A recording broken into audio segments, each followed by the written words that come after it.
গছজোপাৰ পৰা ফলকেইটা পাবৰ কাৰণে গছজোপাৰ গুৰিটো কাটিব নালাগে। In order to perfect human society, it is not necessary for us to destroy the family or the nation. আপুনি নিজৰ পৰিয়ালটো নিজৰ সমাজখন গঢ়িবলৈ গৈ আন এখন সমাজ বা আন এটা পৰিয়ালক যাতে দুখ দিব লগা এই কথা মনত ৰাখিব। আপুনি দুখ দিবলৈ যোৱা মানে পাপ হ'ব। পাপ হ'লে আপোনাৰ দুখ দুৰ্গতি আহিব আৰু আয়ুস কমি যাব। আয়ুস কমি যাব। এতিয়া আমাৰ বহুত মানুহ আমাৰ মাজৰ পৰা সেইকাৰণে আঁতৰি গুচি গৈছে, কাৰণ তেওঁলোকে বেছি দিন জীয়াই থাকিম বুলি ভাবি আনক অন্যায় কৰে, আনক হিংসা কৰে, আনক দুখ দিয়ে। ফলত কি হয়? তেওঁলোকৰ পাপ হয়। পাপ হোৱাৰ কাৰণে দুখ কষ্ট ভুগিব লগা হয়। আপুনি দুখ কষ্ট বিচাৰিব নালাগে, আপোনাৰ ঘৰলৈ দুখ কষ্ট যাব। আপুনি বেমাৰ বিচাৰিব নালাগে, আপোনাৰ ঘৰলৈ বেমাৰ নিজে বিচাৰি আহিব। এতিয়া গৰম দিনত আপুনি ধুনীয়া প্ৰটিনযুক্ত বস্তু খাই কোমল বিচনাত ফেনৰ তলত যদি বেলি দুপৰলৈকে শুই থাকে, ডায়েবেটিছ আপুনি বেলেগকৈ বিচাৰিব নালাগে।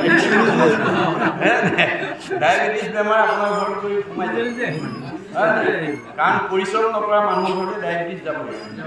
আমাৰ বেদে কৈছে শৰীৰ শ্ৰম, শাৰীৰিক পৰিশ্ৰম কৰা। শাৰীৰিক পৰিশ্ৰম কৰিলে শৰীৰ সুস্থ হৈ থাকিব, সহজে বেমাৰ আক্ৰমণ কৰিব নোৱাৰে। আপুনি মুক্তি বিচাৰিব নালাগে, আপুনি ভক্তি কৰক। মুক্তি 5 প্ৰকাৰ আপোনাৰ পিছে পিছে। আপুনি অবিদ্যা নাশ কৰক। অবিদ্যা নাশিলে আনো বিভূতি যতে কৰ, ভকতৰ পিছে পিছে ফুৰয় কৰি থাকিব। যদ্যপি তেখম্বে তাক স্পৃহা নকৰে, প্ৰভু কোনো ভকতিয়ে তাক মিলায়। ভকতে নালাগে বুলি কয়, কিন্তু মুক্তি পাছে পাছে ঘূৰিব।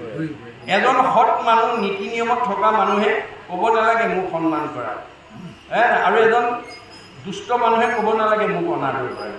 দুষ্ট মানুহ দেখিলে চবেই লেই লেই চেই চেই কৰিব। সন্ত মানুহক সকলোৱে সমাদৰ কৰিব। গুণত পূজা। আমি সৎ হ'বলৈ যত্ন কৰোঁ, গুণ আপুনি পূজা দিয়ে পাব। নাই, গতিকে আমি কাৰোবাক হিংসা অন্যায় কৰি যাতে আমি সুখী হোৱাৰ মানসিকতাটো ল'ব নালাগে।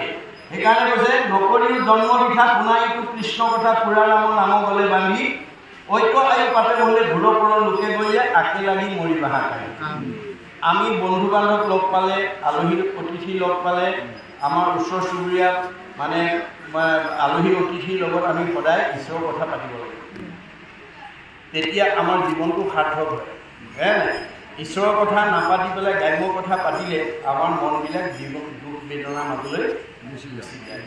গতিকে বিষয়ৰ চিন্তাই আমাক কেতিয়াও সান্তনা দিব নোৱাৰে। তাৰমানে বিষয় হ'ল অতিক্ত, অতিক্ত বাসনা। আপুনি যেতিয়া বাসনাৰ আশ্ৰয় ল'ব, আপোনাৰ মনৰ কামনা পূৰণ নহ'ব। সেইকাৰণে আমাৰ বেদত কৈছে ধায়তো বিষয়ান পুঞ্চ সংগস্তে সুপ্ৰজায়তে সংগাত সংজায়তে কাম কামাত ক্ৰোধ বিজয়তে ক্ৰোধাত ভবতি সন্মোহ সন্মোহাত স্মৃতি বিভ্ৰম স্মৃতি ভঞ্চাত বুদ্ধিনাশং বুদ্ধিনাশাত প্ৰণয়সতি। আপোনাৰ মনটো যেতিয়া কামনাৰ বাসনাৰ বলি হৈ যাব, আপোনাৰ মনটো সন্তুষ্ট নোহোৱা হ'ব।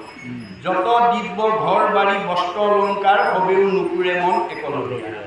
আপোনাৰ মনটো যেতিয়া লোভৰ বলি হৈ যাব, একো বস্তুৱে জোৰা নকৰা। অসন্তুষ্ট প্ৰাণীৰ নখন্দে মনৰ দুখ, তলুকৰ লক্ষ্মী পাইলে নাহি তাৰ। যাৰ মনটো অসন্তুষ্টীয়া তাৰ তলুকৰ সম্পত্তিও ঠিক কৰিব নোৱাৰে। আমি কি কৰিব লাগিব? আমাক ভাগৱতত গুৰুজনে উপায় দিছে, যেহি পাৱে তাতে মহা তুষ্ট হৈ মন, তেৱেহি বিপ্ৰৰ তেজ বাঢ়ে অনুলিখন। আপুনি পূৰ্ব পুণ্য নকৰে, মুখীয়া প্ৰাথমিক শাখাত বসবাস কৰি ভগৱানে যিটো কৰ্ম কৰিবলৈ আপোনাক প্ৰতিভা আছে, কৰ্মটো কৰি যিটো ফল পাইছে, ভকতিৰ দ্বাৰা তাতে সন্তুষ্ট থাকি সুখে দুখে মুখে জনো চালে সুখ আৰু দুখ সকলো সময়তে ঈশ্বৰৰ নাম ল'লে।